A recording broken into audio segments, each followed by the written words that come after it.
Good morning, class 8th. So, students, we are on chapter number 5, as you can see, and the name of this chapter is Industries. And in this class, we are going to continue our chapter by doing one topic, which is on the basis of size. The industries is mainly divided into three parts.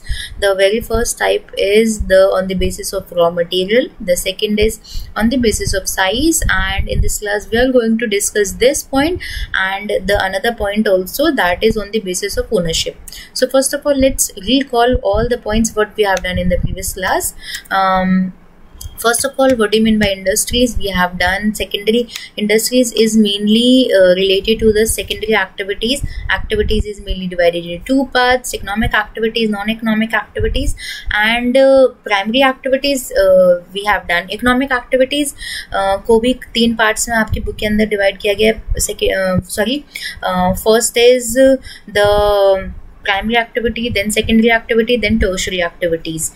So आज हम लोग secondary activities से start करेंगे. Secondary activities के अंदर ही आपकी industries आती हैं. तो ये सारी चीज़ें हम लोग कवर अप कर चुके थे. इंडस्ट्रीज को कुछ पार्ट्स में डिवाइड किया गया है. सेकेंडरी एक्टिविटीज जैसे क्या होता है, रॉ मटेरियल को कुछ वैल्यूएबल प्रोडक्ट्स में कन्वर्ट करना जिसकी कोई वैल्यू हो लोगों के लिए, ज़्यादा वैल्यू. रॉ मटेरियल की इतनी वैल्यू नहीं है जितनी की उस गुड वन प्रोडक्ट की है. Now, on the basis of raw material, this portion we have done in the previous class. Now we are going to start a new portion which is on the basis of size. So first of all, let's start with the classification of industry on the basis of size. So let's move forward to the green color portion. It refers to the amount of capital invested. Size से मतलब क्या है, कितना उसमें amount लगाया गया है, कितने उसमें money लगाई गई है.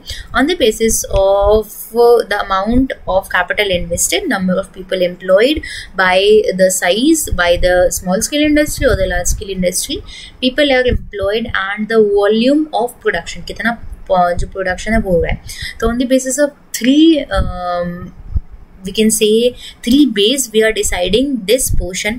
फर्स्ट है कितना उसमें पैसा लगाया गया. वो छोटा कम पैसा लगाया गया तो वो स्मॉल स्केल इंडस्ट्री हो जाएगी. कम लोग काम करते हैं तो वो स्मॉल स्केल इंडस्ट्री हो जाएगी. और कम प्रोडक्शन हो रहा है तो वो स्मॉल स्केल इंडस्ट्री. वहीं पर खूब सारा पैसा लगाया जा रहा है, खूब सारा लोग एम्प्लॉयड हो रहे हैं उसके ज़रिए, और उससे खूब सारा प्रोडक्शन हो रहा है, तो वो एक लार्ज स्केल इंडस्ट्री है. तो इस हिसाब से हमने इंडस्ट्रीज को टू पार्ट्स में डिवाइड किया है, साइज के हिसाब से, small scale industry and large scale industry. So now let's move forward to small scale industries first. Cottage और household industries are a type of small scale industry where the products are manufactured by hand by the artisans. छोटे काम, छोटे स्तर के काम होते हैं जिसमें हम लोग कोई भी प्रोडक्ट हाथों से बना दिया, जैसे बास्केट बना दी. जैसे examples are basket weaving, pottery and other handicrafts are examples of cottage industry. Small scale industries use lesser amount of capital. इसमें कैपिटल मतलब जो मनी है वो भी बहुत ज़्यादा नहीं लगता है, वो कम लगता है. And technology as compare to large scale industries that produce large volumes of production. और टेक्नोलॉजी भी कुछ ज़्यादा खासी यूज़ नहीं होती है, प्रोडक्शन भी बहुत कम होता है. जैसे हम लोग अगर बोले टोकरी, या फिर अगर हम लार्ज स्केल इंडस्ट्री में बोले बहुत सारा प्रोडक्शन, एक दिन में अगर वहाँ पर 100 कारें बन रही हैं तो एक दिन में यहाँ पर हम लोग 100 टोकरी बना रहे हैं. तो यहाँ हम बात करें प्रोडक्शन की, 100 नहीं तो 50 बन जाएंगी. यहाँ बात करें एक दिन में प्रोडक्शन उस चीज़ का इतना ज़्यादा नहीं है जितना हम लोग लार्ज स्केल इंडस्ट्री में, एक दिन में वह 1000 बन सकती हैं. बट यहाँ हम लोग जब स्मॉल स्केल इंडस्ट्री की बात करें तो उसकी वैल्यू इतनी ज़्यादा हम लोग उस हिसाब से बनाएंगे जितनी उसकी वैल्यू, जितनी उसकी डिमांड है. नाउ लार्ज स्केल इंडस्ट्री की तरफ में अगर बात करूँ, डिस्कस करते हैं हम लोग. तो इन्वेस्टमेंट ऑफ कैपिटल, यहाँ पे इन्वेस्टमेंट मीन्स जो पैसा लगाया जा रहा है वो बहुत ज़्यादा लगाया जाता है.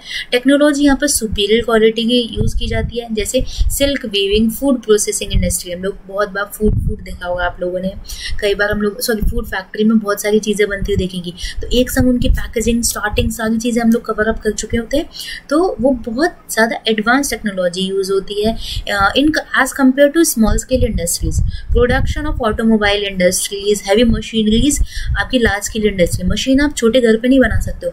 मुझे अगर स्पेस से रिलेटेड कोई इंस्ट्रूमेंट चाहिए या फिर कोई अगर हम बोले मशीनरी चाहिए, तो मैं स्मॉल स्केल इंडस्ट्री से ये चीज़ रिलेट नहीं कर पाऊंगी, मैं लार्ज स्केल इंडस्ट्री से रिलेट कर पाऊंगी।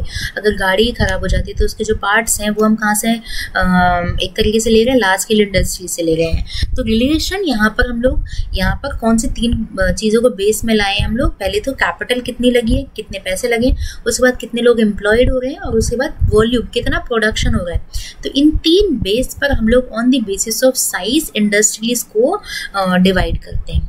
Now the third point is on the basis of ownership. Ownership मतलब कौन कितना उस पर हक रखता है, उस हिसाब से हम लोग उसको कवर अप करेंगे। तो on the basis of industries is mainly divided into 4 parts. First is private sector industries, second is public sector industries, third is joint sector industries, and the fourth one is cooperative sector industries. So let's start the very first portion, private sector industry. Let's move forward to the green colour portion.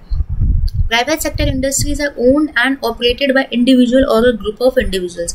मतलब उसको कोई एक इंसान चला रहा है या फिर कुछ लोग मिलके चला रहे हैं। इंडिविजुअल्स जैसे हम अंबानी की बात कर लें तो क्या है, वो प्राइवेट इंडस्ट्री है, वो किसी पर डिपेंडेंट नहीं है, उन्होंने किसी से हेल्प नहीं ले रखी, किसी की मदद नहीं मांगी। वो चलो कोऑपरेटिव की बात अगर अलग कर दे तो कोई एक इंसान, अगर जैसे हम हमारी बात कर रहे हैं, अगर किसी के पापा कोई फैक्ट्री रन कर रहे हैं तो वो प्राइवेट सेक्टर है, वो खुद ओन कर रहे हैं, ऑपरेट वो खुद कर रहे हैं, तो वो क्या हो जाएगा, private sector industry. Public sector industry क्या होते हैं, owned and operated by government. ये पब्लिक सेक्टर की बात करें तो वहाँ गवर्नमेंट का नाम आ जाएगा, जैसे Hindustan aeronautical limited, HAL, steel authority of India limited, मतलब इसे गवर्नमेंट ओन कर रही है, गवर्नमेंट का इसके पीछे पूरा हाथ है। जॉइंट सेक्टर इंडस्ट्री में क्या होता है, owned and operated by state and individual. Government, state और इंडिविजुअल मिलकर अगर कोई काम कर रहे हैं, जैसे मारुति उद्योग लिमिटेड, ये जॉइंट सेक्टर इंडस्ट्री का सबसे अच्छा एग्जांपल है। वही हम कोऑपरेटिव इंडस्ट्री की अगर बात करें तो कोऑपरेटिव सेक्टर इंडस्ट्रीज का मतलब है, कोऑपरेटिव सेक्टर इंडस्ट्रीज ओन और ऑपरेट की जाती है producers and suppliers of raw material, workers और बोथ। आनंद, जैसे यहाँ पर बात की जाए producers, suppliers, wait for a while, producers किसी चीज़ को प्रोड्यूस कर रहा है, सप्लायर जो रॉ मटेरियल सप्लाई कर रहा है, इन दोनों की मदद से कोई इंडस्ट्री को स्टैब्लिश किया जा रहा है, उसे हम बोलते हैं कोऑपरेटिव सेक्टर इंडस्ट्री। जैसे आनंद मिल्क यूनियन लिमिटेड, यहाँ पर हम प्रोड्यूसर्स बोल रहे हैं, सप्लायर्स क्या है, जो दूध उन्हें रॉ मटेरियल के तौर पर प्रोड्यूस करवा रहे हैं। कोई आनंद अमूल, जिसे हम बोलते हैं Anand milk union limited, Amul and Sudha dairy, ये क्या है, सक्सेस स्टोरीज है कोऑपरेटिव सोसाइटी की। हम लोगों ने ग्रीन रिवॉल्यूशन पढ़ा होगा, तो उसके साथ साथ आपने व्हाइट रिवॉल्यूशन का भी नाम सुना होगा, दूध की क्रांति जिसे हम बोलते हैं। तो हम एक इंसान को श्रेय देते हैं, आप उन इंसान का नाम बताइएगा जिसको हम कंट्रीब्यूशन देते हैं व्हाइट रिवॉल्यूशन के लिए। वो दूध की क्रांति लेके आते हैं, मतलब जो दूध है अमूल, जो आज एक ब्रांड के तौर पर क्रिएट हो चुका है, वो उन इंसान की वजह से हुआ है। So by this topic we have completed 3 type of industries. First of all हम वापस आते हैं इस पॉइंट की तरफ जिसमें लिखा हुआ है ऑन द बेसिस क्लासिफाइड। सबसे पहले हम देखेंगे इंडस्ट्रीज होती है। इंडस्ट्रीज का मतलब किसी सेकेंडरी एक्टिविटीज़ के अंदर इंडस्ट्रीज आती है, और इंडस्ट्रीज का मतलब है कि किसी ऐसे काम जिसमें हम लोगों ने रॉ मटेरियल को एक गुड प्रोडक्ट के अंदर कन्वर्ट कर दिया। तो हम लोगों ने क्या किया था, हम लोगों ने वुड पल्प को पेजेस के हिसाब से कन्वर्ट किया, फिर उसमें प्रिंटिंग हुई, प्रिंटिंग के बाद उस पेजेस को बाइंड किया गया, देन बुक में कन्वर्ट किया गया, फिर वो हमारे तक पहुँचता है। तो बहुत सारे स्टेजेस हो गए मैन्युफैक्चरिंग के। अगर हम इंडस्ट्रीज की बात करें तो इंडस्ट्रीज को 3 हिसाब से बांटा जाता है।